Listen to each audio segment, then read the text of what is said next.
ठीक है बेटा, ये लिखा था ना लास्ट में, इसमें ऐड करना है यहाँ पे, शॉर्ट में लिख लो। In late G one phase a restriction point occurs, that is R point.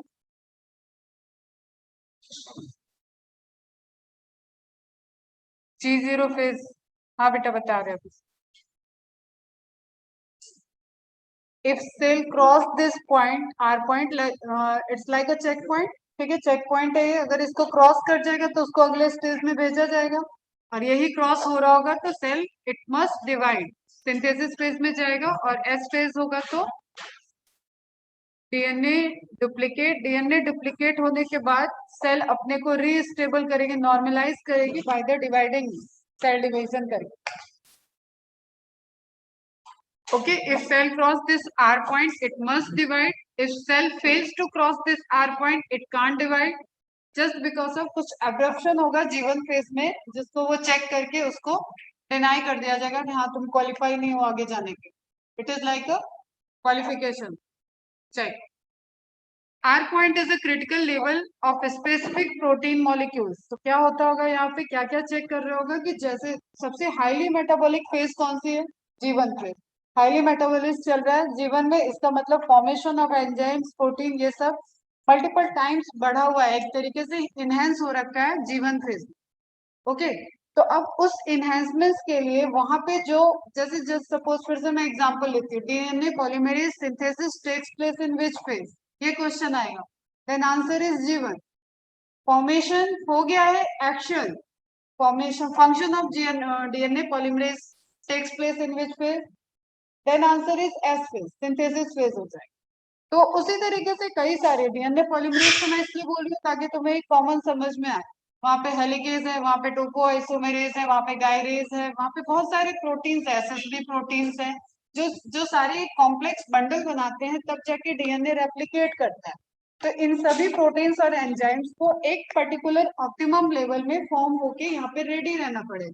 तो इसका मतलब आर पॉइंट क्या है, critical level of specific protein and molecules, जिसपे उसकी एक्टिविटी, एक आगे जो प्रोसेस चल रहा है उस प्रोसेस के लिए जो रिक्वायरमेंट है वो फुलफिल हुआ या नहीं हुआ। हुआ तो आगे बढ़ जाओ, नहीं हुआ तो टर्मिनेट हो जाओ या इसको पूरा करके आओ। जैसे चांस होता है ना कि दोबारा आप इसको करके आ जाओ। तो इस तरीके की यहाँ पे मैकेनिज्म चलेंगे।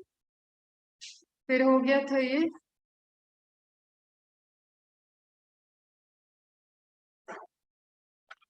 एक मिनट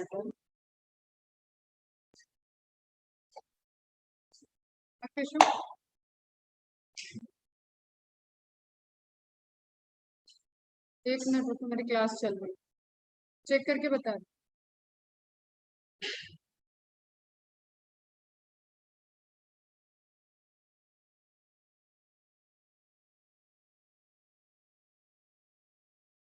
ठीक है, तो कल हम लोग लास्ट में देख रहे थे साइक्लिन्स के बारे में, साइक्लिन और सीडीकेस। सीडीकेस का full form cyclin dependent kinases. तो they are group of enzyme जो कि काइनेटिक एक्टिविटी को मेंटेन करते हैं। ये सारा काइनेटिक है बेटा, this is the kinetics. Cell metabolically active है, काइनेटिक्स चल रही है, अंदर मॉलिक्यूल्स एक्टिविटी कर रहे हैं, काइनेटिक्स चल रही है। तो जो ग्रुप ऑफ एंजाइम्स यहाँ पे सबसे इंपॉर्टेंट रोल प्ले करते हैं, दैट आर सीडीकेस। तो सीडीकेस और साइक्लिन का पूरा कॉम्प्लेक्स है जो इस मैकेनिज्म को कंट्रोल कर रहा है। ओके, और इसी चैप्टर में आपको आइडिया भी लगेगा कि कैंसर सेल किस तरीके से फिर अनकंट्रोल्ड हो जाती है, क्योंकि that is simple the multiplication, uncontrolled division चल रहा है। तो अब यहाँ पे हमने साइक्लिन्स के टाइप बताए थे अकॉर्डिंग टू फेज, जो जिस फेज को कंट्रोल कर रहा है वो उस फेज का साइक्लिन होगा। माइटोटिक साइक्लिन मतलब एम फेज से, दिस इज नॉट मेटाफेज। जितनी बार आएगा हम उतनी बार बताएंगे, फिर भी गलती करोगे तो तुम्हारी बहुत बड़ी गलती। एम फेज का मतलब मेटाफेज नहीं है, that is complete cell division की बात है। S cyclin synthesis phase, S phase, G one cyclin, G one phase. Clear है बेटा? The S phase is induced by the CDK2 and S phase cycline. अब जो आपने 1 से 7 का लिखा था उसमें आपको CDK2 को स्पेसिफिक रखना है ध्यान S phase के लिए। और मैं डिस्क्लेमर दे दूं, ये थोड़ी हाई लेवल की इंफॉर्मेशन, ठीक है। आप एनसीईआरटी प्रिपेयर करो, पहले जो आपको 1 to 7 बता दिया है वो प्रिपेयर करो, अपने नोट्स में इसको लिख के रखो। जब आपको लगता है कि आपका सब प्रिपेयर है, आप एक दो बार इसको भी पढ़ के प्रिपेयर रहो कि कोई ऐसा क्वेश्चन आए तो भी उस दिन आप रैंक डिसाइडेड क्वेश्चन सॉल्व करके आ जाओ, आपको अपना लेवल डाउन नहीं करना। During the preparation try to अपना लेवल 2 लेवल अप रख। The M phase induced by the CDK1 and mitotic cyclin. ठीक है, काइनेज का एक एग्जांपल आ रहा है और माइटोटिक साइक्लिन्स के ग्रुप होंगे। The CDC25, this is a gene, name है एक जीन का CDC25, stimulate the entry of cell into mitosis.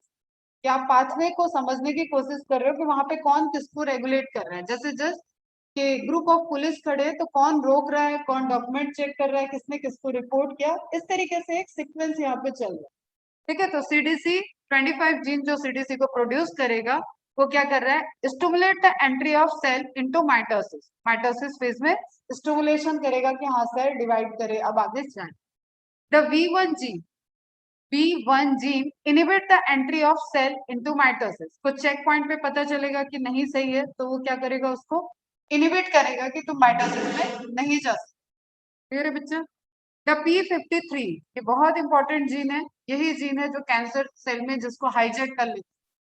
मतलब P53 it is like a commando, okay, inspector है ये, popularly known as tumour suppressing gene. और ये कोई एक जीन नहीं है बेटा, इसके भी पूरे जीन के ग्रुप हैं, इसके वेराइटीज ऑफ जीन्स हैं और इनके कलेक्टिवली जो फंक्शन चलता है तभी हमारी बॉडी जिस तरीके का भी आप ग्रोथ देख रहे हो, डेवलपमेंट अपने हाथ का बनना, पैर का बनना और इन सब चीजों को देखते हो, इसमें सबसे इंपॉर्टेंट रोल प्ले करता है P53 जीन। और इस जीन को कैंसरस सेल टारगेट कर देते, इसका रेगुलेशन, इसका कंट्रोल, जैसे सबसे इंपॉर्टेंट जो है उसी को बंद कर।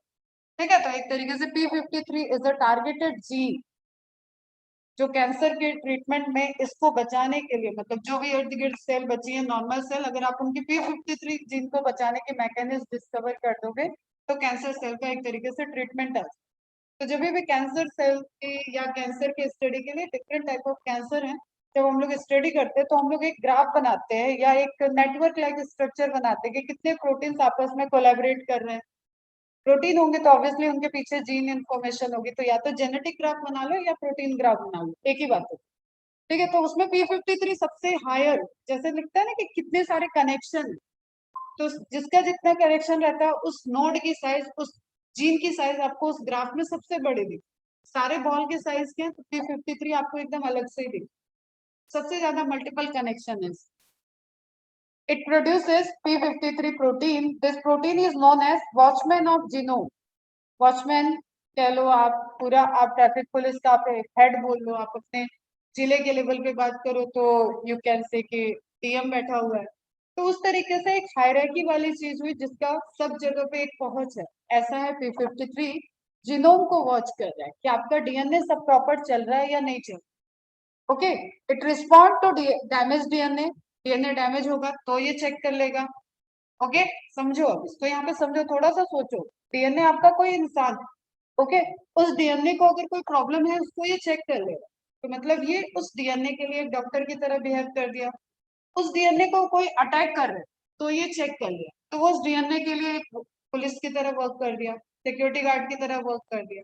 समझ रहे हो? तो मल्टीपल तरीके से वर्क कर रहा है। डैमेज DNA को चेक कर सकता है, एबनॉर्मल DNA को चेक कर सकता है, and it arrest the cell cycle in case of any fault in DNA, और वहीं पे रोक देगा। और तुम्हें इतना तो पता है कि कैंसर से अगर डिजीज है तो इसका मतलब DNA को डिस्टर्ब तो कर दिया उन्होंने, इसमें ऑन्कोजिन प्रोटो ऑन्कोजिन आ जाता है, तो डिस्टर्ब DNA को पहचानने वाले को भी खत्म कर दो, तो ये सारी मैकेनिज्म अनकंट्रोल्ड हो जाएगी। डैमेज DNA कोई चेकिंग नहीं, एबनॉर्मल DNA कोई चेकिंग नहीं, अरेस्ट होगा क्या सेल साइकिल? नहीं होगा। फॉल्ट है DNA में, कोई चेकिंग नहीं हो पा रही, कोई अरेस्टेशन नहीं है, आगे गई वो साइकिल। तो ऐसी ही सब सेल बनती जाएगी। अब वो जो डैमेज DNA था वो आगे हर सेल में जा रहा है, तो कैंसर सेल ग्रो करती जाती है। It inhibit carcinogenesis, cancer cell का फॉर्मेशन होना, कार्सिनोमा का फॉर्मेशन होना, carcinogenesis, genesis is synthesis, carcinoma का फॉर्मेशन होना, सिंथेसिस होना, कार्सिनोजेनेसिस, उसको ये इनहिबिट करता है, मतलब रोकता है, क्योंकि कोई भी अबनॉर्मलिटी होगी तो ये अरेस्ट कर लेगा। अरेस्ट द सेल साइकिल जो लिखा है, that is the important function. In more than 50% of the cancerous cells, the P53 gene is mutated. उसको चेंज कर दो। ठीक है, उसके सीक्वेंस को डिस्टर्ब कर दो, उसकी क्या इंफॉर्मेशन है वो चेंज हो गया, that is the mutation, mutation in gene. Cancer is uncontrolled mitosis division, कोई मियोसिस नहीं होती, जो सेल है डिप्लॉयड है तो डिप्लॉयड बनेगा, हैप्लॉयड है तो हैप्लॉयड बनेगा, और एनिमल के केस में डिप्लॉयड हो। ओके बेटा, प्लांट के केस में ट्यूमर फॉर्मेशन में हैप्लॉयड का कंडीशन आपको देखने में आ सके। तो cancer is uncontrolled mitotic division, mitosis division. In cancer, the cells are not controlled by the molecular mechanism. These cells are immortal. अब immortal मैंने यूनिसेलुलर, मल्टीसेलुलर, प्रोकैरियोटिक, यूकैरियोटिक के टाइम में भी तुम्हें बताया था, एक हेला सेल का एग्जांपल भी दिया था। ये सेल्स ऐसी हैं जो अनकंट्रोल सेल ग्रोथ कर सकती हैं, ये कभी डिस्ट्रॉय नहीं होंगी अगर आपको इनको एक्सटर्नल, आप नेचुरल कंडीशन में छोड़ दो, इनको जो भी न्यूट्रिएंट चाहिए, मटेरियल चाहिए, वो सब मिलता रहेगा, तो ये कंट्रोल अनकंट्रोल एकदम डिवाइड कर। इसी का एग्जांपल मैंने बताया था हेला सेल। हेला सेल एक पेशेंट थी, उनको यूट्राइन कैंसर था, हेला नाम था उनका, उनकी सेल को आइसोलेट किया गया और उसको कल्चर मीडियम आज भी प्रोवाइड किया जा रहा है। तो that building is multi storage building, और पूरी बिल्डिंग में अलग अलग स्टेजेस के कैंसर सेल्स हैं। ठीक है, पूरे वर्ल्ड में फिर उस स्टडी के लिए वहां से कैंसर सेल की सप्लाई ली जाती है। If you want to something do in cancer cell, you can order the cancer cell from the that particular site. समझ में आ रही बात? क्यों? क्योंकि वो इमोर्टल है। अगर आपने उसको मीडियम प्रोवाइड करके रखा है तो वो डिवाइड करेगा। यूनिसेलुलर ऑर्गेनिज्म इमोर्टल है, वो भी डिस्ट्रॉय नहीं होगा, वो डिवाइड कर रहा है, पेरेंटल से टू डॉटर सेल में कन्वर्ट हो जाएगा। In S phase, there is no synthesis of RNA. Important point है, आरएनए कहाँ सिंथेसिस हो गया? जीवन में आरआरएनए, टीआरएनए, एमआरएनए सभी सिंथेसाइज हो गए जीवन फेज में, क्योंकि वो प्रोटीन सिंथेसिस के मैकेनिज्म के लिए रिक्वायर्ड थे। ओके बेटा, तो synthesis phase is synthesis of DNA, not RNA. The cell undergoes in division when karyoplasmic index is disrupted. जो रेशियो है न्यूक्लियोप्लास्ट का, साइटोप्लास्ट का, न्यूक्लियोप्लास्ट का और उसके अंदर प्रेजेंट डीएनए का, वो डिस्टर्ब हो जाएगा, that is the doubling of DNA, double amount of DNA, then हम कहते हैं कि कैरियोप्लाज्मिक इंडेक्स डिस्टर्ब हो गया, और इस केस में सेल डिवाइड करेगा। डायरेक्ट एमसीक्यू ये भी। In S phase the 2C DNA becomes 4C। अब आगे बढ़ने के पहले कुछ हम समझा रहे हैं, उसको अच्छे से नोट भी करो और समझो। नॉर्मल सेल जो है हैप्लॉइड बोलते हैं अपन, गैमेट को बोलते हैं हैप्लॉइड, ठीक है, दैट इज एन। एन में जो अमाउंट ऑफ डीएनए होता है इसको बोलते हैं 2C। समझना, इसको 2N नहीं करना है, इसलिए हमने अलग से बता दिया। एन में जो किसी भी एनिमल का, किसी भी प्लांट का C कंटेंट क्या है, that is the haploid content. मतलब उसका आप अमाउंट ऑफ डीएनए आपको कैलकुलेट करना पड़ेगा, तो जो उसका मिनिमम अमाउंट ऑफ डीएनए है वो उसके हैप्लॉइड स्टेज में होता है, और उस मिनिमम अमाउंट ऑफ डीएनए को अपन क्या बोलते हैं? 2C। सॉरी रुको, यहाँ पे गलत हो जाओगे, that is C। Okay, that is C। C is amount of DNA, एक क्रोमोसोम एक DNA, one chromosome one DNA, one chromosome is equal to one DNA. तो जो मिनिमम आप लेके चलोगे 2C, तो एक लेवल हाई आ गया, डिप्लॉयड वाला ही केस होगा।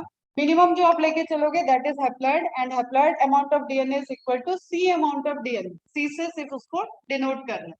ओके बेटा, अब अपने केस में आ जाते हैं। हैप्लॉइड में हमारे पास कितने हैं? 23 क्रोमोसोम, ठीक है, 23 क्रोमोसोम, नंबर ऑफ क्रोमोसोम हो गया। अमाउंट ऑफ डीएनए कितना है बेटा? हर एक chromosome equal to one DNA, तो 23C डीएनए हम बोल सकते हैं। डीएनए का अमाउंट कितना है? 23C, एक हैप्लॉइड सेल। यहाँ तक बात समझ में आ गई?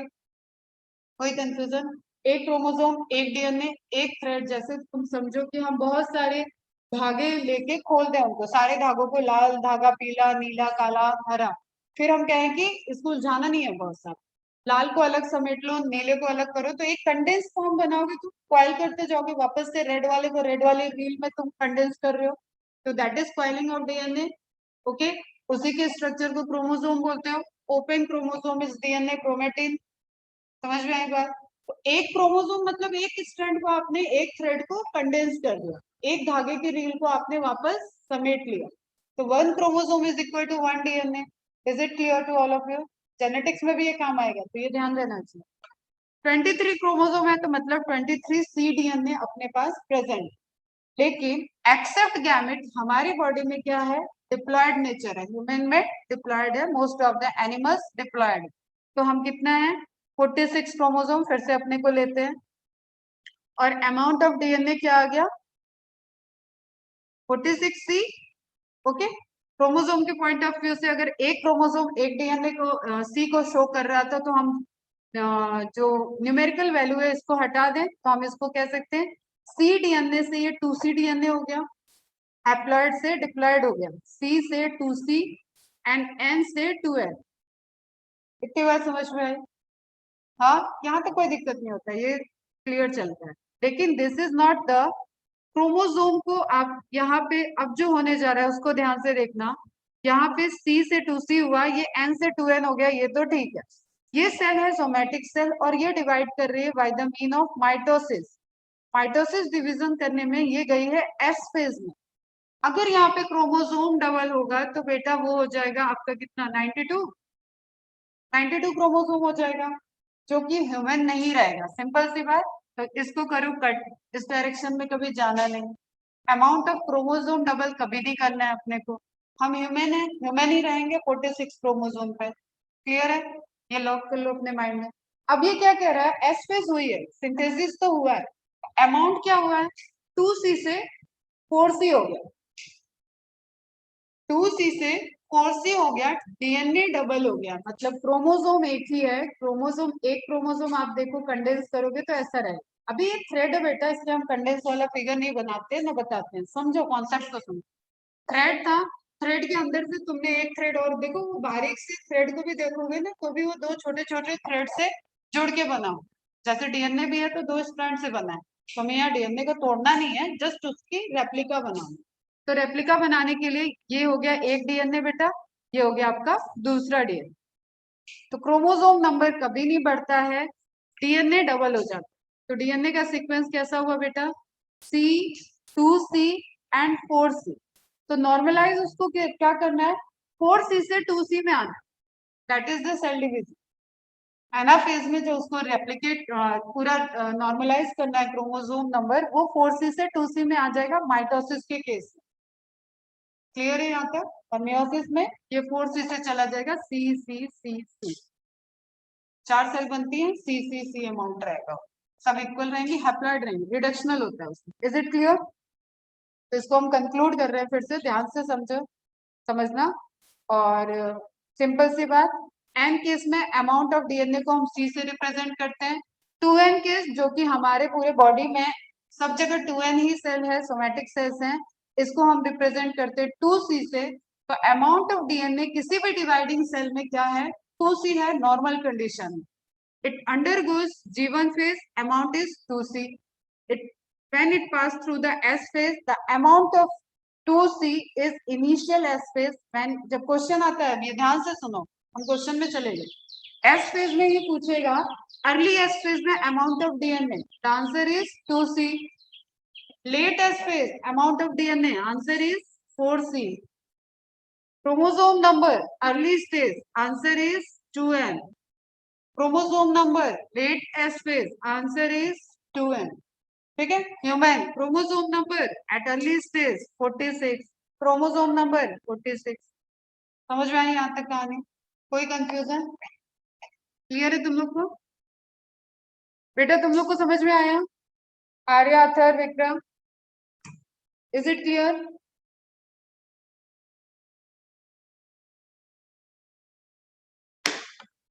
ये जेनेटिक्स का भी फंडामेंटल है, गैमेट फॉर्मेशन में आपको ये पूछा जाएगा, फिर से C4C 2C आएगा। तुम लोग को समझ में आया नहीं आया, रिप्लाई करो फास्ट। क्लियर है? ओके, तो उसी को थ्योरी में देखो क्या लिखा हो, in S phase the 2C DNA becomes 4C। तो ये है डिप्लॉयड, ये भी है diploid, the amount of DNA double. Pencil चलनी चाहिए सबकी यहाँ। Okay, latest research shows that due to hydration due to hydration मतलब amount of water content high हो गया। ओके, ऐसा नहीं होता कि कुछ भी गायब हो जाता है, सेल में डिसअपियर, जो तुम लोगों ने छोटी क्लास में पढ़ा है ना, न्यूक्लियर मेम्ब्रेन डिसअपियर, ठीक है, mitochondria disappear, lysosome disappear, cell organelle disappear, तो सब क्या गायब थोड़ी ना हो जाएंगे, गायब हो जाएंगे तो काम कौन करे? Simple nuclear membrane endoplasmic reticulum बना देती है, और वहां पे सब चीजें, एक रिफ्रैक्टिव इंडेक्स होता है कि आपको कब क्या दिखेगा। जैसे सिंपल आप एक एक्सपेरिमेंट आप सबने किया होगा, कांच की आप रॉड लो और उसको पानी के टब में, आप बाहर रॉड आपको दिखेगा लेकिन पानी के टब में डालते ही वो टेढ़ी दिखती है, तो रिफ्रैक्टिव इंडेक्स की वजह से वो थोड़ा सा बैंड दिखेगा, आपको लगेगा कि कांच की रॉड मुड़ कैसे, तो जहां पे वो पानी को टच करेगा वहां पे एक एंगल बनेगा, दैट इज जस्ट इल्यूजन, जो लाइट है उसकी वजह से इम्पैक्ट पड़ रहा है। तो सेम अब यहाँ पे क्या हो रहा है, हाइड्रेशन है, और आप माइक्रोस्कोप, इलेक्ट्रॉन माइक्रोस्कोप यूज करोगे तो ऑब्वियसली बीम जा रही है उसमें, या तो लाइट बीम जाएगी या तो इलेक्ट्रॉन बीम जाएगी, उससे दिखेगा। तो just because of refractive index chromosomes become invisible in interface. इस प्रिपरेशन के ड्यूरेशन में वो कंडेंस नहीं है, इसलिए वो पहली तो बात की वो रॉड शेप नहीं है, ठीक है, दैट इज थ्रेड। थ्रेड को भी आपने हाइड्रेटेड कर दिया है, और अब आप उस पर लाइट या बीम डाल के देख रहे हो तो वो आपको दिखता नहीं है, दैट्स वाई इनविजिबल। क्लियर है? अब विजिबल कब होगा? ड्यू टू डिहाइड्रेशन, वाटर का अमाउंट कम हो जाए, वाटर अंदर मेटाबॉलिक वाटर यूज भी हो रहा है बेटा, the chromosomes become visible, and condensation, due to dehydration and condensation भी, जो थ्रेड था वो आपका रॉड बन चुका है। सिंपल देखो, आपका ये, आप देखो ये थ्रेड है, ये शायद आपको एक डिस्टेंस से न दिखे, ठीक है, लेकिन आपको अगर मैं इस तरीके से इतना डार्क एक रेड कलर का बैंड बना दो यहाँ पे, तो थोड़ा दूर जाते जाओगे तो भी ये दिखेगा, ये रेड बैंड आपको थोड़े एक डिस्टेंस से दिखेगा।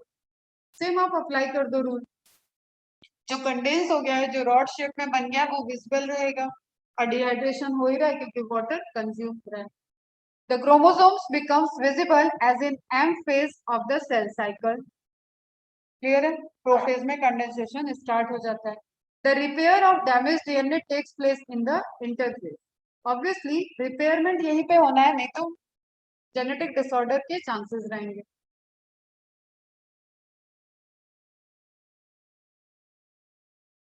The time period between two successive M phase is called generation time और interphase. Gap phase, growth phase, दो एम फेज के बीच में है, पहले भी देखा है ये point. Three major event of cell cycle are replication of DNA, karyokinesis and cytokinesis, मतलब interphase, then karyokinesis, then cytokinesis.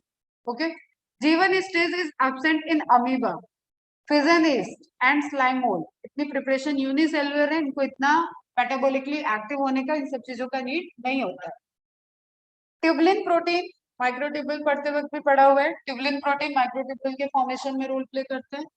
And kinase protein are synthesised in G2 phase. क्यों? क्योंकि इसको बनाना है स्पिंडल एपरेटस। ओके बेटा, स्पिंडल फाइबर्स जो बने हैं उनको जोड़ना है आपस में, स्पिंडल एपरेटस बनाना है, पहले स्पिंडल फाइबर बनेगा, देन स्पिंडल एपरेटस बनेगा। और काइनेज एंजाइम, क्योंकि एटीपी की भी एक्टिविटी चाहिए, एटीपी फॉर्मेशन चाहिए, माइटोकॉन्ड्रियल एक्टिविटी चलेगी, तो ये दो चीज आपको ध्यान में रखना है।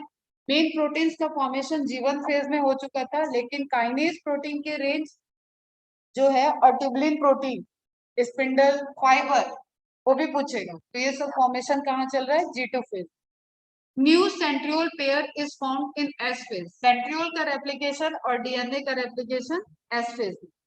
ओके बेटा, centriole is characteristics of animal cell, इसलिए यहाँ पे आगे लिख दिया एनिमल सेल।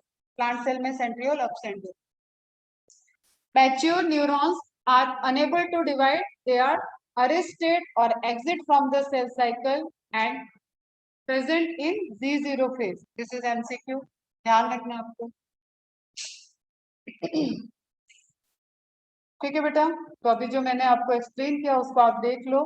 हैप्लॉइड सेल है, एक मेल से आता है, एक फीमेल से आता है, दोनों बाइंड करते हैं तो जाइगोट बनता है, तो 1N 1C 2N 2C 2N 2C, synthesis phase के लास्ट में 2N 4C। ये एमसीक्यू में बच्चे फंस जाते। ठीक है, G2 फेज में क्या दिखेगा आपको? पूछेगा amount of DNA 4C। Prophase में अमाउंट ऑफ डीएनए, अब सुनो ध्यान से, प्रोफेज में amount of DNA 4c, metaphase में amount of DNA 4c, anaphase में अमाउंट ऑफ डीएनए, फिर से लेट एनाफेज में स्प्लिटिंग ऑफ क्रोमोसोम हो जाएगा तो 2c हो जाएगा। क्लियर? टेलोफेज में 2c, साइटोकाइनेसिस तो स्टेबलाइजेशन है, अब तो बस दोनों सेल बनने वाली है, तो दैट इज 2c। तो आपको सीक्वेंस अच्छे से जैसे जैसे आएगा बार बार रिपीट होगा, ये बस ध्यान रखें। फिर माइटोसिस में 2n4c and finally 2n2c। This is the normal condition, हम लोगों की बॉडी की ये कंडीशन।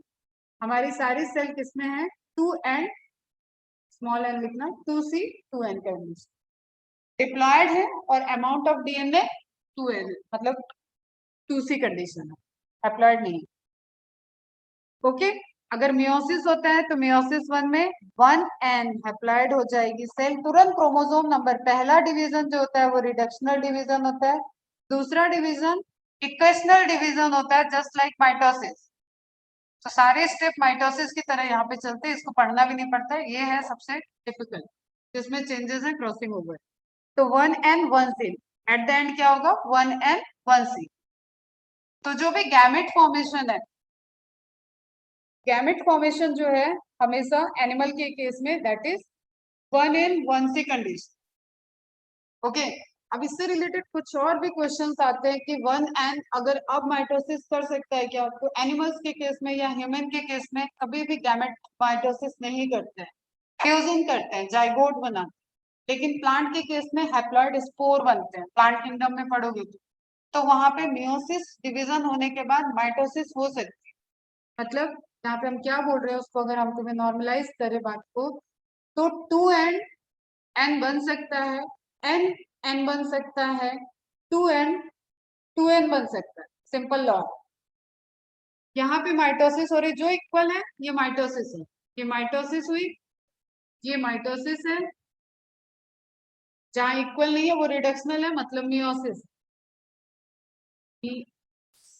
ओके बेटा, लेकिन कभी भी किसी भी केस में n में मियोसिस नहीं होगी, मतलब universally there is nothing like half n। समझ में आया? तो इक्वेशनल डिवीजन हो सकता है, n n में हो सकता है, ये भी एनिमल के केस में नहीं है, मतलब हायर एनिमल के केस में नहीं है, एनिमल के केस में नहीं है, तुम ऐसे। ओके, तो 2n में माइटोसिस हो सकता है, मियोसिस दोनों हो सकता है, माइटोसिस मियोसिस दोनों हो सकती है। n में सिर्फ माइटोसिस हो सकती है, जहां पे हो रही होगी वहां। हमारे केस में, ह्यूमन के केस में नहीं होती है। मेल गैमेट फीमेल गैमेट मिल बनने के बाद फ्यूजन करते हैं, दैट इज फर्टिलाइजेशन और जाइगोट का फॉर्मेशन होता है।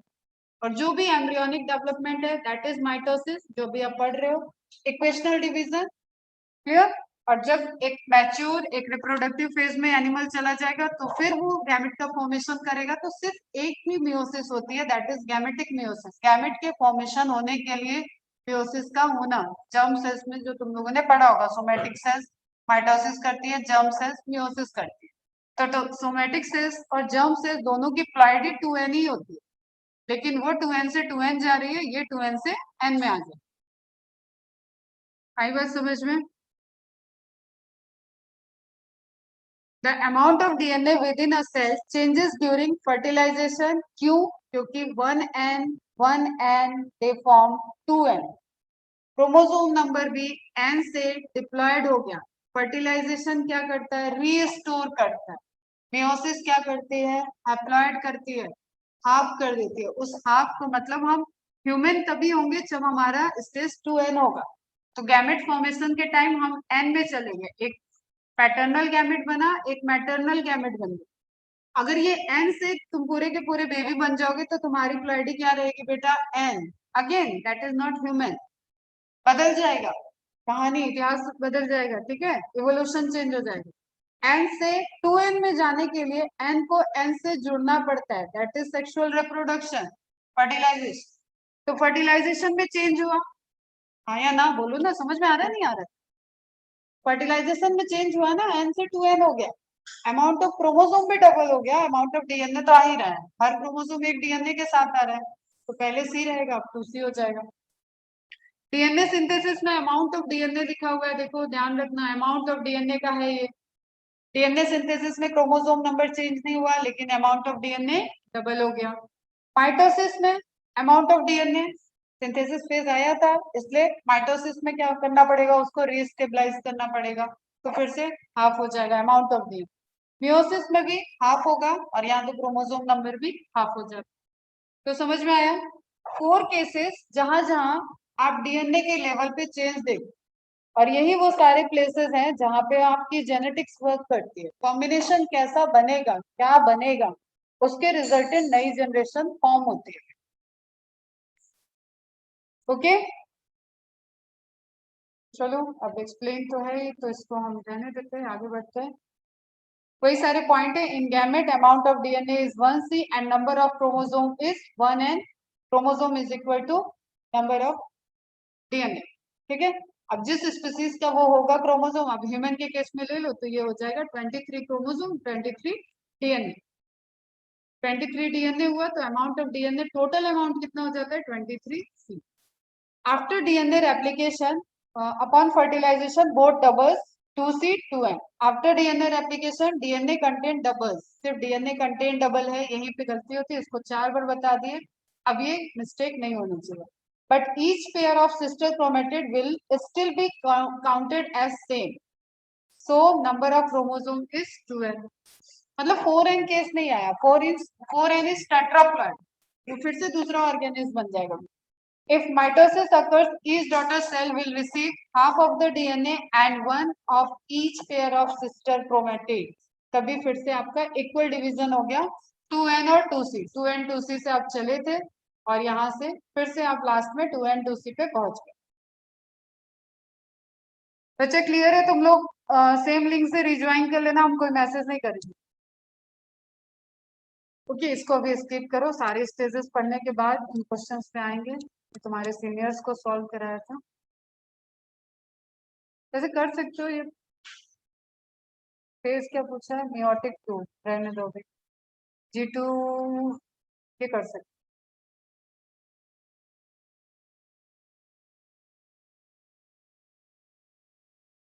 ये भी कर सकते हो, बस कॉन्सेप्ट क्लियर होना चाहिए कि कहाँ पे डिप्लॉयड है कहाँ पे हैप्लॉयड। तो प्लांट के केस में थोड़ी प्लॉयडी का variation.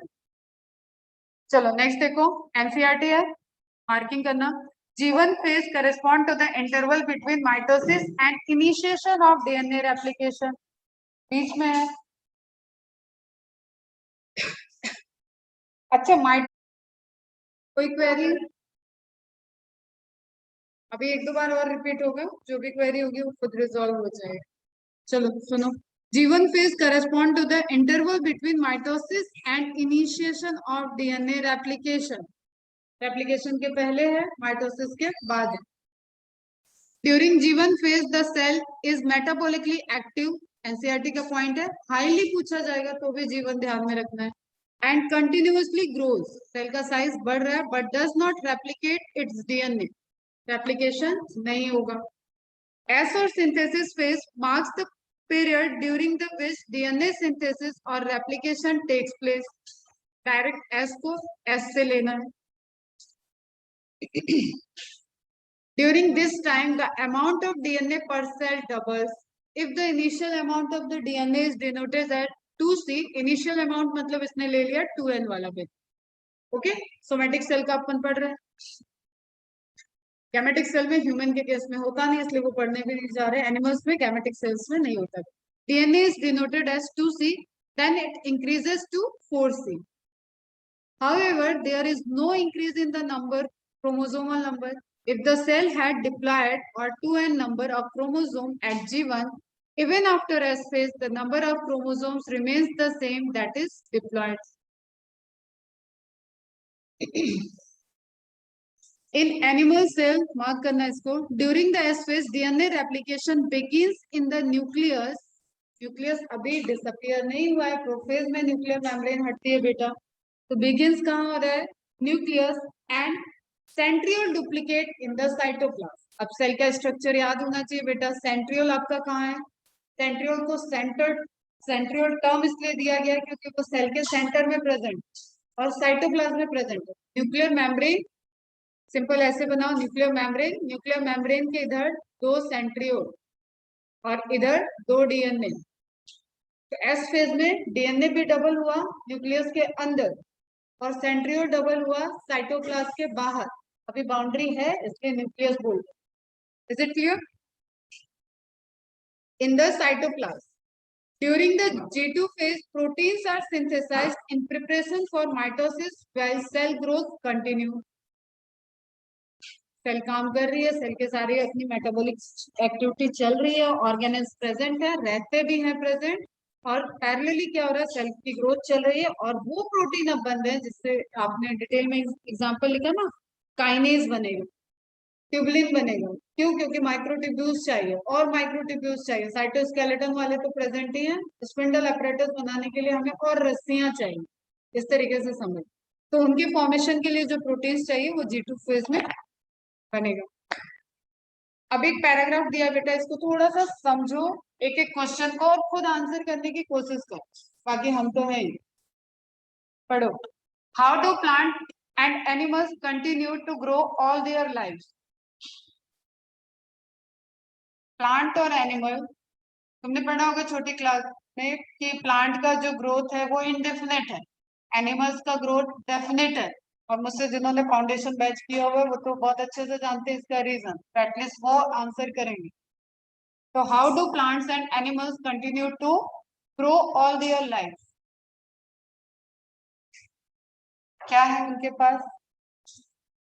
Meristematic cell, permanent cell, दो ग्रुप ऑफ सेल्स पड़े हो ना बेटा, डिवीजन करते हैं। तो इसका आंसर क्या है? बिकॉज उनकी ग्रोथ जो है that is controlled by meristematic cells, और ये हमेशा टिप पे होती है। प्लांट बीच में सेकेंडरी ग्रोथ करता है बेटा, अभी उस पर हम पूरा नहीं जा रहे हैं। प्लांट बढ़ रहा है, तुम कभी भी देखो कोई छोटा प्लांट लगाए हो, अगर तुमने गमले में पौधा लगाया हो तो तुम देखे होगे कि यहाँ जो लगाए हो वो जगह तो यहीं पे रहेगी, ऊपर की तरफ ये बड़ा होगा, यही तो देखा है। तो दैट इज क्योंकि वो टिप पे ग्रो कर रहा है। ह्यूमन का केस ऐसा नहीं है, ह्यूमन जैसा है मल्टी डायरेक्शनल, पूरा हाथ भी ग्रो कर, ऐसा नहीं कि सिर्फ पैर ही पैर बढ़ गया और हाथ छोटा रह गया, ठीक है, पेट ही पेट बढ़ गया, गर्दन छोटी रह गई। तो सब कुछ एक प्रॉपर रेशियो में है, डेफिनेट है।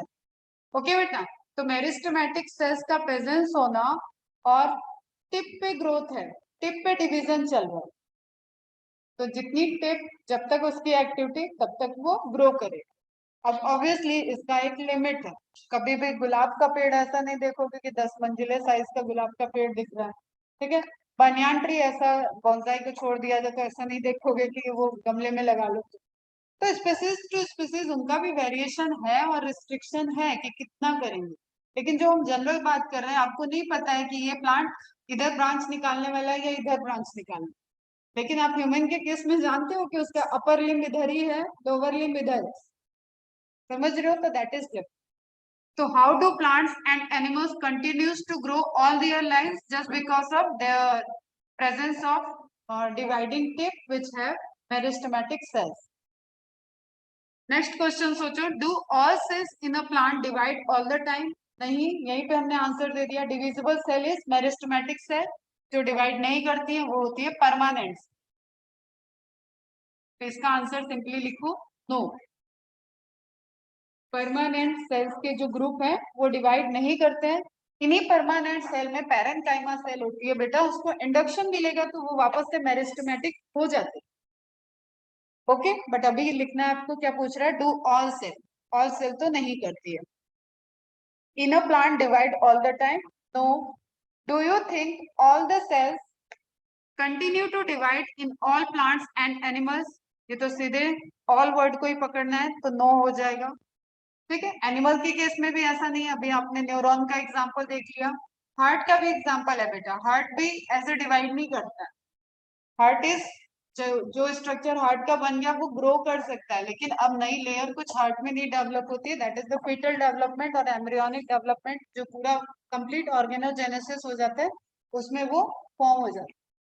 ओके, लोकल डैमेज जैसे जस्ट ब्लड की फ्लो की वजह से उसको लेयर में कोई डैमेज हुआ है, वो पोर्शन की सेल डिवाइड कर सकती है, लेकिन वो हार्ट नहीं की ग्रो होता जाएगा। तो that is again cardiac muscles, cardiac, उसमें हम इस पे बात करेंगे। तो do you think all cells continue to divide in all plants and animals? No, ठीक है। Can you tell the name and the location of tissues having cells that divide all their life in higher plant? Root tip और shoot tip?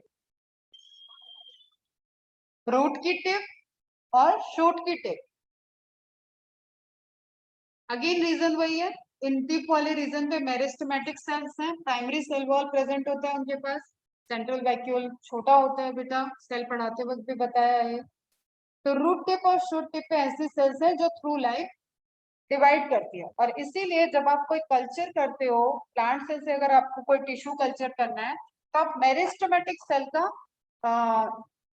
Sample लेते हैं, ठीक है, meristematic cell से sales लेते हैं और उसके बाद उसको इंडक्शन देते हैं कि उससे शूट और रूट का फॉर्मेशन हो जाए, क्योंकि वो फास्ट डिवाइडिंग सेल है और हमेशा रिप्लेस होती रहती है और वायरस फ्री होती है। वो सेल ऐसी है जिसपे इंफेक्शन नहीं हो सकती, ठीक है, इन्फेक्शन हुआ होगा, जब तक इन्फेक्शन होगा तब तक वो डिवाइड कर जाए। तो सिंपल प्रोबेबिलिटी कम करने के लिए है कि वायरल फ्री सेल लेना है, तो ये भी क्वेश्चन आपको एक पूछा जाएगा, आगे आएगा दूसरे चैप्टर्स का। तो can you tell the name and the location of the tissues having cells that divide all their life in higher plants, that is root tip and shoot tip. Do animals have similar meristematic tissue? Animals में है क्या कोई ऐसा tissue? सोचो। Life time division की capacity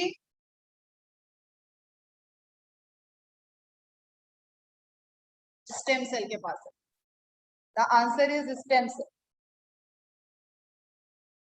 okay, stem cells को induction करके आप नए टिश्यूज बना सकते हैं। ओके बेटा, क्लियर है, सारे आंसर हो गए।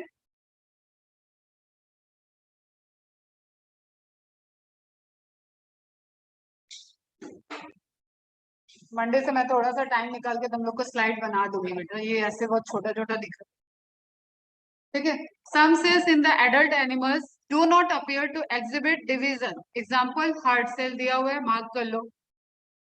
And many other cells divide only occasionally as needed to replace cells that have been lost because of injury or cell death. Near by cell की इंजरी हो जाए, सेल डेथ हो, उस केस में उनका इंडक्शन आना है। बार बार एग्जांपल जैसे स्किन कट का मैंने बताया, ठीक है, नाखून टूट जाए तो वो रीग्रोथ करता है, तो ये सब कैसा है, बिना टूटे अब यहाँ पे एक नाखून के ऊपर दूसरा नाखून नहीं आए। ओके, कोई इंजरी हुआ तो उसको रिपेयर के मैकेनिज्म में सेल ग्रो कर सकते। These cells that do not divide further exit G1 phase to enter an inactive stage, उसको मार्क कर लो बेटा, called quiescent stage, मतलब वही पीस में चला गया, शांति में, resting phase, that is resting phase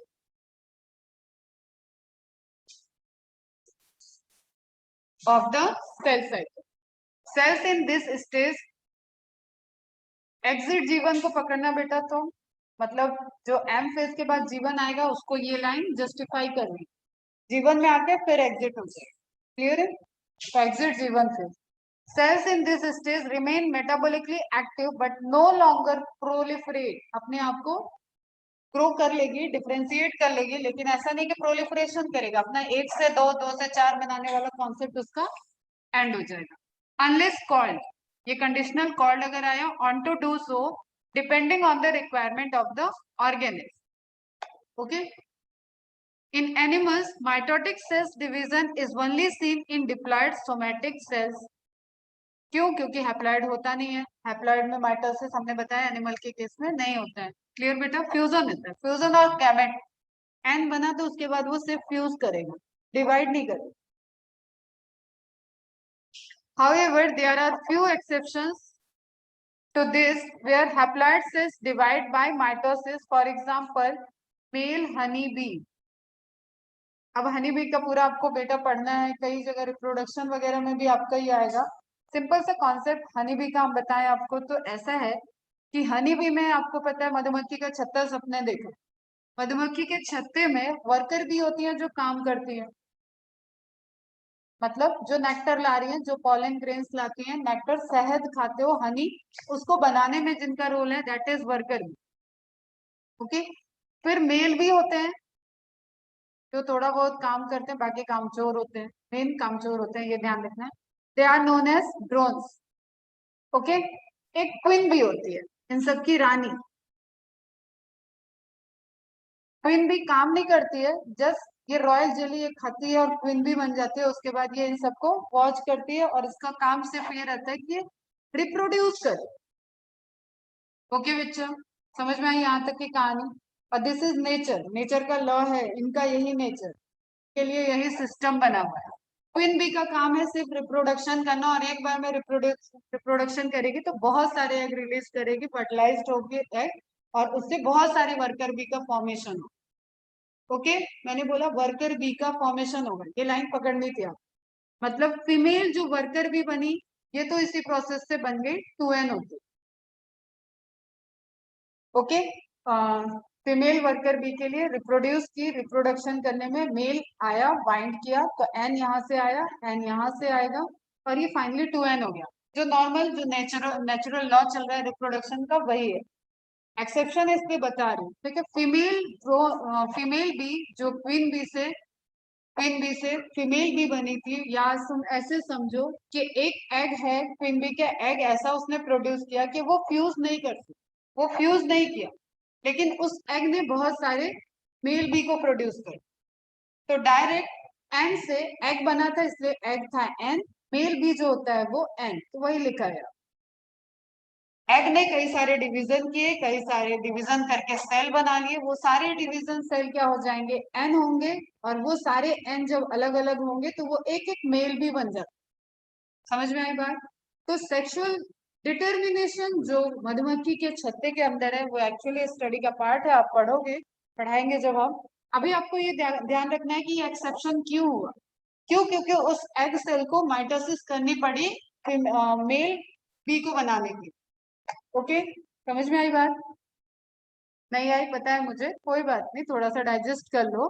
simple, ये 2n थी, ये क्वीन बी है। क्वीन बी जब गैमेट बनाएगी, एग बनाएगी, तो ये एग है एन, एग नॉर्मली स्पर्म से फ्यूज कर रहा है, तो ये है एन। अब इतना सीधा, इतना अच्छे से हम पढ़ाते नहीं बेटा, इसलिए अच्छी अच्छी वाली राइटिंग हम बनाते नहीं, ठीक है। तो ये क्या बनेगा, फ्यूजन हुआ 2n, ये सभी आगे जाके क्या बन गए बेटा, वर्कर बी, कहानी खत्म। नॉर्मल है, नेचर में सब जगह यही हो रहा है, ये सब है वर्कर बी, तो प्लॉइडी क्या हो गई 2n। बट कंडीशन क्या है कि n विदाउट फ्यूजन डेवलप कर दे, डिवीजन कर रहा है, तो ये डिवीजन क्या हो जाएगी, माइटोसिस, और इस डिवीजन से सभी क्या बनते हैं, नंबर ऑफ मेल बी, और मेल बी क्योंकि ये फ्यूजन हुआ नहीं, तो ये क्या है बेटा एन, इसलिए इनकी प्लॉइडी होती है एन, इनको बोलते हैं ड्रोन। अभी क्लियर, सिर्फ समझ लो, और इस प्रोसेस को बोलते हैं parthenogenesis. Without fertilisation formation of new organism is known as parthenogenesis. Without fertilisation formation of fruit is known as parthenocarpic. Terminology दे दिया मैंने, अब ये आज आपकी डिक्शनरी में ऐड हो जाना चाहिए। अगर आप फ्रूट का फॉर्मेशन देख रहे हो, जैसे banana, banana is a parthenocarpic fruit, without fertilisation banana का फ्रूट जो आप खाते हो वो पार्थेनोकार्पी से बनता है। ओके, और यूनिवर्सल लॉ है कि जब भी पार्थेनोकार्पी हो या जेनेसिस हो, वहां पे फीमेल इन्वॉल्व हो, डेवलपमेंट जो होता है वो फीमेल में होता है। Is it clear. इसका रीजन, इसका साइज बड़ा है, इसके पास साइटोप्लाज्म ज्यादा है, और ये डिवीजन कर सकती है, ये मेटाबॉलिकली एक्टिव है।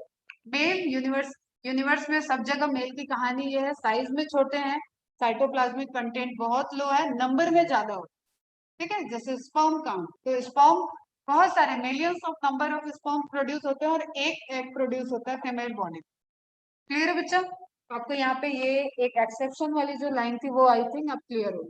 मेल हनी बी, तो मेल हनी बी काम का आपका यहाँ पे क्या है, सिर्फ एन लिखिए। फीमेल हनी बी 2n होती है, क्वीन हनी बी फीमेल में ही आ गई 2n होगी, वर्कर हनी बी 2n होगी, मेल हनी बी n होता है। इज इट क्लियर, आगे बढ़े। अगेंस्ट दिस तुम लोग को क्लियर हुआ बेटा, n और 2n जस्ट प्लॉइडी है, प्लॉइडी का गेम है, तो वो बी है, मेल बी है जिसमें हैप्लॉइड होगा। Against this the plants can show mitotic division in both haploid and diploid cell। Plant के केस में क्या हो रहा है, जो मैंने बताया तो मैं समराइज किया कि स्पोर बना, अब स्पोर बना बेटा, स्पोरिक मियोसिस होती है, स्पोरिक माइटोसिस होती है, तो स्पोर बना, अब स्पोर से पूरा का पूरा आपका गैमेटोफाइट बन जाता, प्लांट के केस में आप पढ़ोगे अल्टरनेशन ऑफ जनरेशन। तो ये हैप्लॉइड है, हैप्लॉइड करेगा माइटोसिस। सिंपल सी चीज लिखो, ये यूनिसेलुलर है, एक सिंगल सेल के बारे में आप बात कर रहे हो, स्पोर। अब स्पोर को आप कई बार डिवाइड कर दो, ये मल्टी सेलुलर स्ट्रक्चर बन गया, that is gametophyte. Multi cellular, okay, gametophyte हो गया। तो इसमें क्या हुआ बेटा, यहाँ पे माइटोसिस हो रही है, N undergoes mitosis to form N, फिर ये माइटोसिस किया, फिर एन, तो पूरा स्ट्रक्चर जो मल्टी सेलुलर स्ट्रक्चर बना है, इसमें एक सिंगल सेल क्या है, हैप्लॉइड। ओके, गैमेटोफाइट, वो फाइटा मीन्स होता है प्लांट, गैमेट प्रोड्यूस करने वाला प्लांट का पार्ट गैमेटोफाइट, स्पोर जिससे प्रोड्यूस हुआ होगा वो होता है स्पोरोफाइट।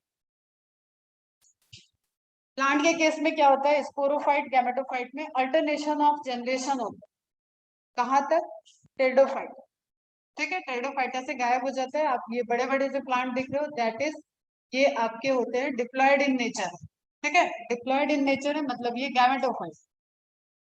इसमें आपको ऐसा कोई फॉर्मेशन नहीं दिखेगा कि इसमें कोई इसका स्ट्रक्चर है, जस्ट जब आप पॉलन ग्रेन की डस्ट देखोगे, that pollen grain is haploid in nature.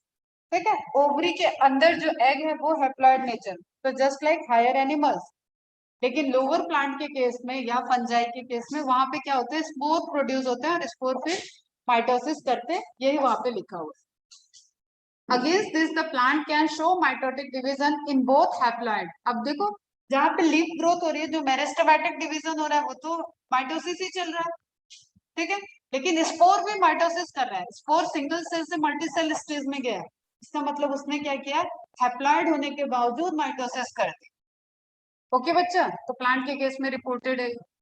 From your recollection of example alternation of generation chapter 3, जो क्यों यहाँ लिखा बेटा रिकलेक्शन, क्योंकि इस चैप्टर का नंबर है 10, तो सीक्वेंस के अकॉर्डिंग आपको चैप्टर 3 पढ़ के यहाँ आना था, बट मैडम के अकॉर्डिंग अभी आपने पढ़ा नहीं है, तो जस्ट इसलिए मैम ने अल्टरनेशन ऑफ जनरेशन का एक छोटा सा आपको हिंट दिया कि जस्ट प्लांट के दो पार्ट है। ठीक है, दो पार्ट है, उसके लाइफ साइकिल में वो स्पोरोफाइट भी बना रहा है और गैमेटोफाइट भी बना रहा है। तो स्पोरोफाइट वाला पोर्शन कैसा हो जाएगा, जिससे स्पोर फॉर्मेशन हो रहा हो, गैमेटोफाइट वाला पोर्शन कैसा हो जाएगा, जिससे गैमेट का फॉर्मेशन हो रहा है। तो हमें ये थोड़ा वहां पे पढ़ना है, तो अभी उस पर कंफ्यूजन नहीं जाना है, बस ये हम यहाँ पे जो हमारे काम की चीज है कि उसमें हैप्लॉइड होने के बाद भी माइटोसिस हो रही है, that is our point. Okay, animal के केस में हमने कहा कि एग बना, स्पर्म बना, तो अब एग डिवाइड नहीं कर सकते, ह्यूमन पार्थेनोजेनेसिस से नहीं बनते। ओके, समझ में आ रहा है। Identify plant species and stages at which mitosis is seen in haploid cell, algae bryophyta इसमें आएंगे, वो आप बाद में इसको करेंगे अपन प्लांट किंगडम के time. You have studied mitosis in onion root tip cells. अब ये क्यों लिखा है, क्योंकि एक्सपेरिमेंट कराया जाता है बेटा, प्रैक्टिकल होना चाहिए, जो मैंने कल तुम लोग को थोड़ा सा एग्जांपल भी दिया था। तो माइटोसिस को अगर आपको देखना है तो ऑब्वियसली देखो, मियोसिस कहाँ हो रही है, मियोसिस जर्मिन सेल में होगा। तो प्लांट के केस में आप हायर प्लांट की बात करो तो flower is reproductive organ, flower reproductive organ, बाकी सब जगह माइटोसिस हो रहा है। और फ्लावर में भी जब फॉर्मेशन ऑफ गैमेट होगा सेम लाइक ह्यूमन, तब वहां पे होगी मियोसिस।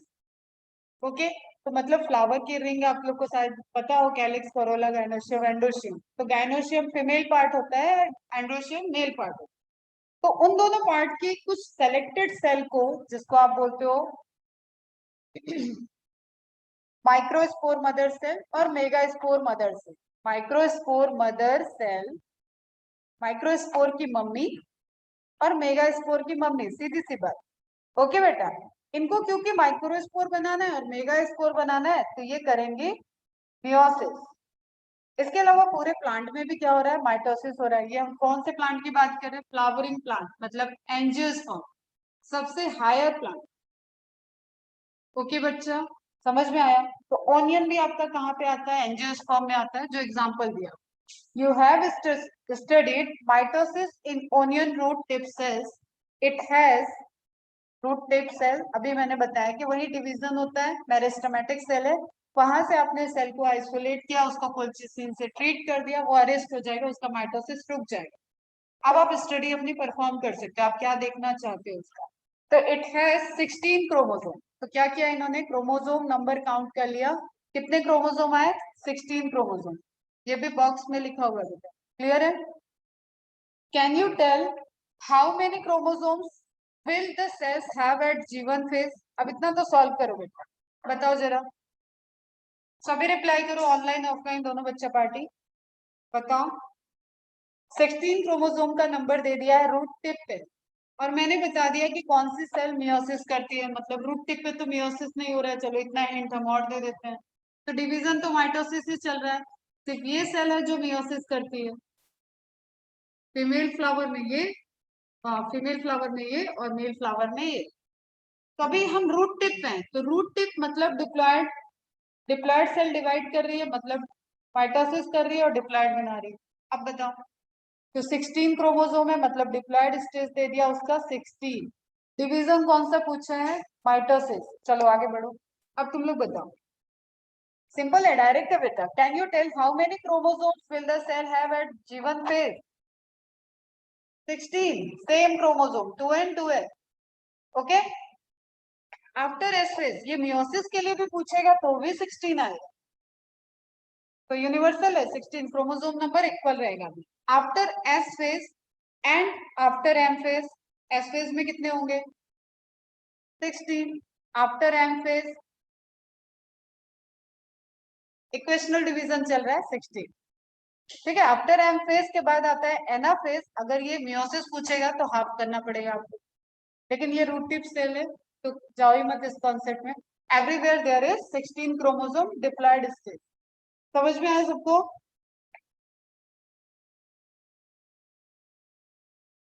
बच्चा आप लोग को हुआ कैलकुलेट, आर्या, जाना, मृणाल, नुपुर, प्रज्वल, सनिका, सायना। मैडम की क्लास से बच्चे भागने लगे क्या, 17 हो, कैसे तो पढ़ाती है वहां से। यहाँ तक क्लियर है बेटा। क्रोमोसोम नंबर 16 दिया था, इक्वेशनल डिवीजन है, माइटोसिस इट है 16 क्रोमोसोम। हिडन है यहाँ पे कि रूट टिप की सेल है तो वो माइटोसिस कर रही होगी, माइटोसिस करेगी तो इक्वेशनल डिवीजन होना है, चाहे वो एनाफेज भी पूछता तो भी 16 आंसर होता। Also what will be the DNA content, अब ये कैलकुलेट करो।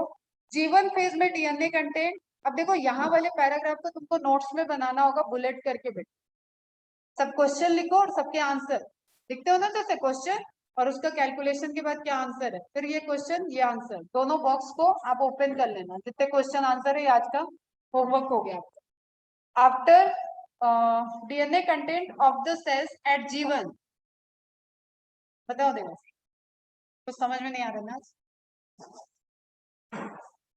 डीएनए कंटेंट G1 में बेटा, जीवन में तो कुछ डबलिंग हुआ ही नहीं ना, जितने क्रोमोसोम उतना डीएनए कंटेंट, या आप सिंपली लिखो 2C। 2C,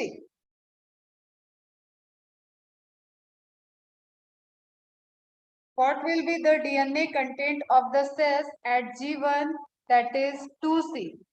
after S and G2, after S पूछ रहा है या G2 या लेट S, एक ही बात है, सब में क्या हो जाएगा बेटा, 4C, very good.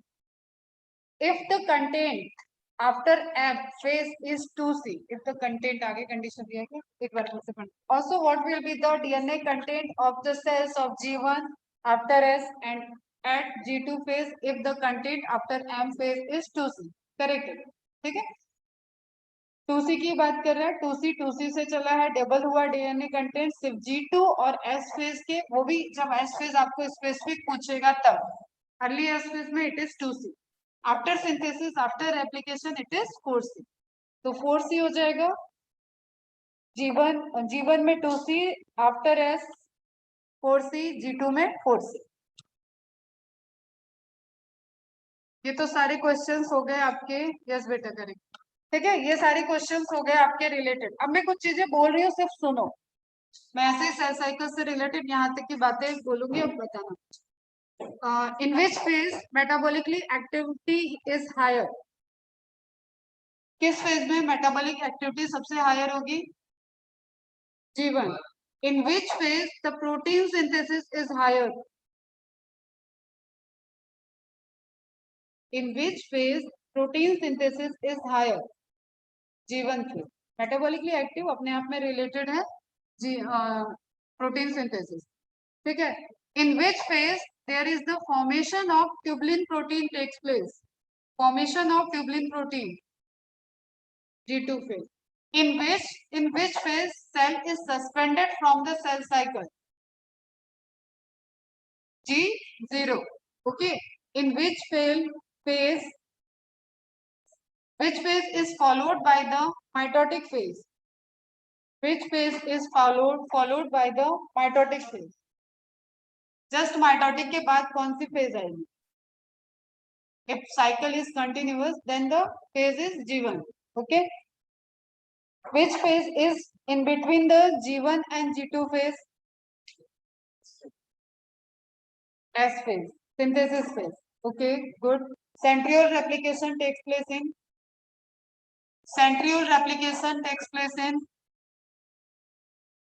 S phase.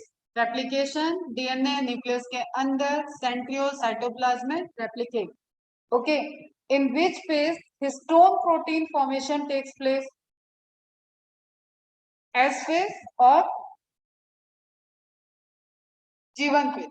ठीक है, क्योंकि डीएनए बनने जा रहा है तो डीएनए को हिस्टोन चाहिए बनाने के लिए, बाइंड करने के लिए, रोटेट होने के लिए. दैट फेज एस फेज और G1 phase is more accurate answer. Okay. Mitochondria division takes place in which phase? Mitochondria G2. ठीक है. Except mitochondria and chloroplast all the organelles formation takes place in G1. Protein synthesis maximum in G1 and protein synthesis takes place in which phase? G1 and G2 both. Okay. Just before the mitosis phase, which phase is present? Before the mitosis.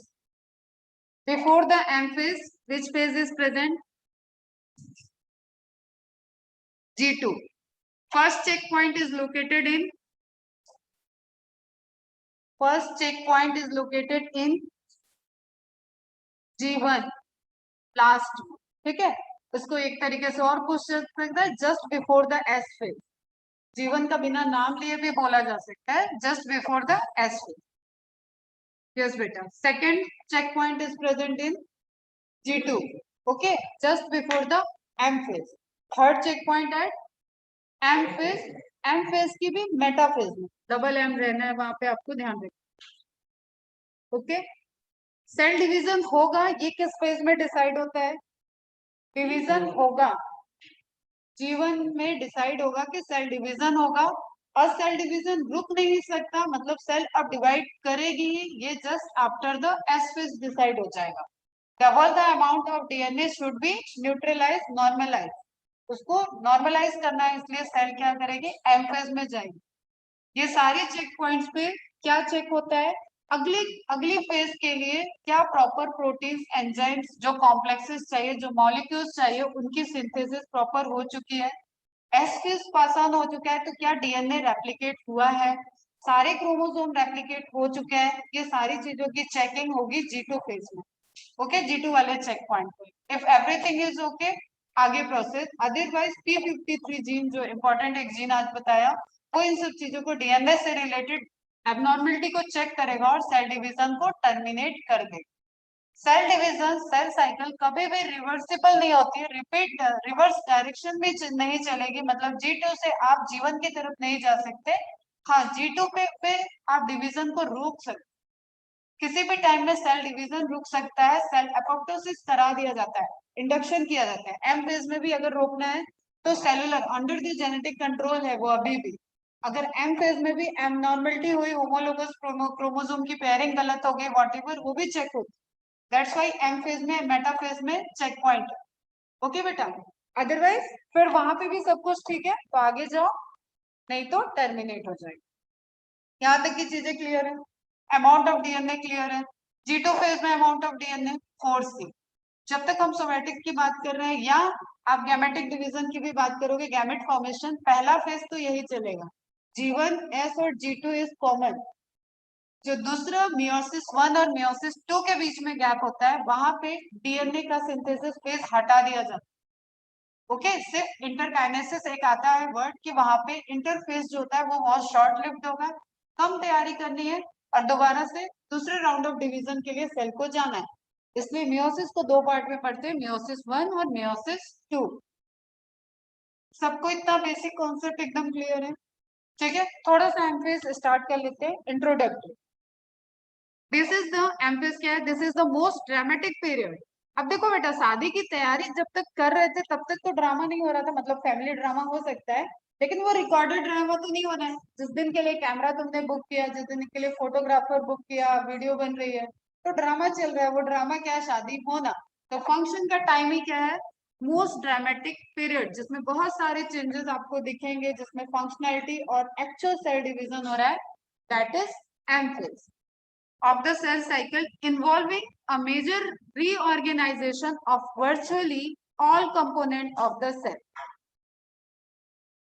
Okay बेटा, सारे component, सारे structure, सब, चाहे आप chromosome की बात कर लो, आप ट्यूब्यूल्स की बात करो, साइटोस्केलेटन की बात करो, गोल्जी की बात करो, एंडोप्लाज्मिक रेटिकुलम की बात करो, सब कुछ ना कुछ ड्रामा क्रिएट कर रहे हैं, कुछ ना कुछ फंक्शन चल रहे हैं।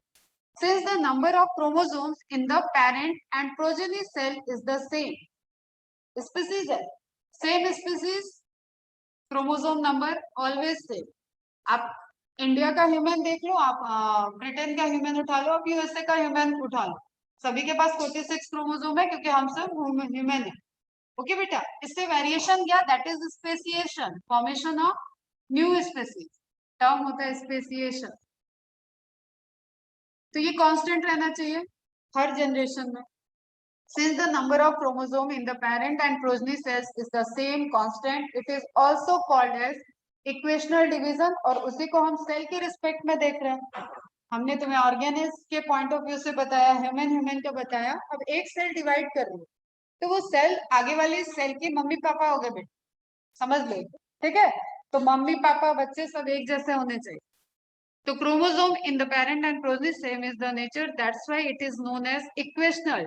2n से 2n हो सकता है, n से n हो सकता है, दोनों पॉसिबिलिटी है यहाँ पे। प्लांट के केस में आपने ये वाला केस देख लिया, एनिमल के केस में ये वाला केस देख लिया, प्लांट के केस में भी ये वाला केस है। तो for convenience, mitosis has been divided into 4 stages of nuclear division, that is karyokinesis. Nuclear division, karyokinesis. Kinesis मतलब यूज ऑफ एनर्जी, काइनेसिस मतलब use of enhancing in kinetic energy. सब मॉलिक्यूल है बेटा, अंदर सब एलिमेंट है, केमिस्ट्री आ जाती है, सब आता है वहां। It is very essential to understand that cell division is a progressive process, directional process, progression. हमेशा इसमें एक अपग्रेडेशन दिखेगा, रुकी हुई प्रोसेस नहीं है। आपको पढ़ना है तो आप उसको अरेस्ट करो, सेल साइकिल को अरेस्ट करो, रोको, देन आप स्टडी कर पाओ, अदरवाइज सेल साइकिल रुकती नहीं है। तो प्रोग्रेसिव प्रोसेस है, and very clear cut lines can not be drawn between various stages. Okay, कोई ऐसा मार्जिन नहीं आपको दिखेगा कि इस वक्त सेल प्रोफेज से मेटाफेज में जाने के लिए आराम कर रही है, ठीक है? तो always there is transition phase, late prophase, early metaphase हो सकती है, ओवरलैप रहता है। समझ में आ रही बात हम क्या कह रहे हैं? आपका ये एक थ्रेड है, आपका ये एक थ्रेड है, आपका ये एक थ्रेड है, ये प्रोफेज को शो कर रहा है, ये मेटाफेज को शो कर रहा है, ये एनाफेज को शो कर रहा है। तो प्रोफेज का कुछ पार्ट कॉमन है मेटाफेज से, मेटाफेज का कुछ पार्ट कॉमन है प्रोफेज से और एनाफेज से, दोनों साइड में। समझ में आ रही बात?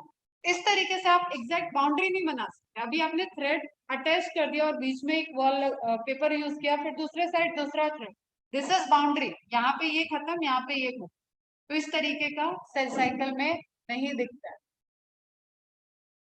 Okay, very clear cut line cannot be drawn between various stages. Karyokinesis involves following 4 stages. अब तुम बोलोगे कि मैम फिर ये फॉलोइंग 4 स्टेजेस डिवाइड कैसे हो रहे हैं, कैसे डिफाइन हो रहा है?